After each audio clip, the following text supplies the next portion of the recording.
Very good evening. Welcome to Monday's programme.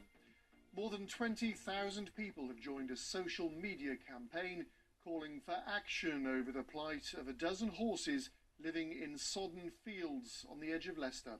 Rescuers tried to save one animal trapped in a pool of water, but it had to be put down. The owner of the horses says that he's done nothing wrong, and the police have confirmed that no action will be taken against him. Mike O'Sullivan reports. Stranded and struggling, this horse was in such a poor state that it couldn't clamber from a pool of water on a soaking field next to the Fosse retail park on the edge of Leicester. A rescue attempt involving the RSPCA and the fire service failed on Saturday.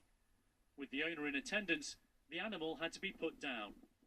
We were bringing hay down to it, we were trying to get it to eat, trying to get some energy, we were massaging. They got their blankets out and covered the horse. They tried to make it as comfortable as they could, but sadly we just couldn't stimulate it enough. The RSPCA called the vet and the horse had to be euthanized. You're a do-gooder, and I don't blame you for being a do-gooder. Today, the owner of the horses, who insisted he'd done nothing wrong, arrived at the site as members of the public tried to help the animals. It's heartbreaking when you see a little foal, no more than a year old, in these sort of conditions. Just stressed for the horses' sake, because they've got no rights at all. Concern over the horses' welfare has swept Facebook, with more than 20,000 people now backing calls for action. At one time, the carcass of the horse was left lying in a field. The police spoke to the owner, and afterwards they confirmed that no criminal offence had been committed. The relevant authority, they said, was the RSPCA. You've looked at them for 25 years, surely you should know whether they're in good condition or not? Well, I'm saying they are. But the owner of the land, the brewery Everard's, says it's been appalled by the Facebook reports and it's reviewing the tenancy grazing agreement.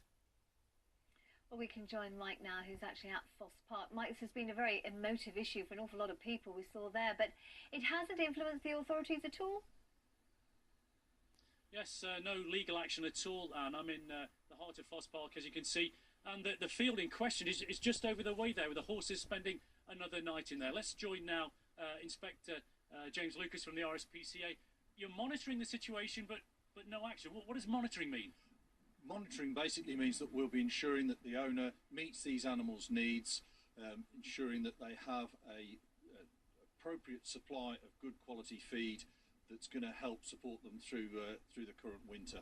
You said in your statement that there are sort of dry areas in that land. Do you believe it's not completely sodden for the animals then? Yes, I think when we're talking about dry areas, that is obviously relative. Those are areas where there isn't standing water. I mean, at the minute, most fields are going to be fairly sodden, and this field, unfortunately, is no exception. Okay, let's quickly go to Mark Johnson, who started the campaign. Mark, are you overreacting? They are wet fields at this time of year. I'm not overreacting, no. We have wet fields at this time of year, and we know it's a nationwide crisis.